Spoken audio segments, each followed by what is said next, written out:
আয়নাঘর নিয়ে একের পর এক বেরিয়ে আসছে লোমহর্ষক ঘটনা। এবারে জানা গেল রাজধানীর হোটেল ইন্টারকন্টিনেন্টালে রয়েছে নিজস্ব আয়নাঘর। সেখানে ঊর্ধ্বতন কর্মকর্তাদের বিরুদ্ধে কথা বললেই নিয়ে নির্যাতন করা হয় বলে অভিযোগ চাকরিচ্যুত কর্মচারীদের।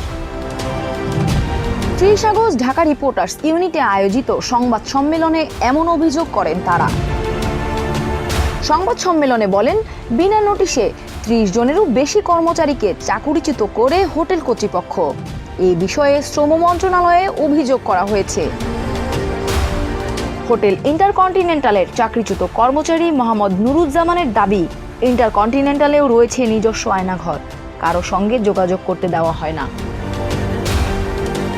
দুর্নীতিবাজ কর্মকর্তাদের বিরুদ্ধে কথা বললেই কর্মচারীদের সেখানে নিয়ে গিয়ে নির্যাতন করার অভিযোগও তোলেন নুরুজ্জামান। এ সময়ে হোটেলের ঊর্ধ্বতন কর্মকর্তাদের দুর্নীতি, অনিয়ম ও স্বেচ্ছাচারিতার কথা তুলে তাদের অপসারণ করে চাকরিচ্যুতদের আবারও পুনর্বহালের দাবি জানানো হয় সেখানে। ডেস্ক রিপোর্ট, দেশ রূপান্তর।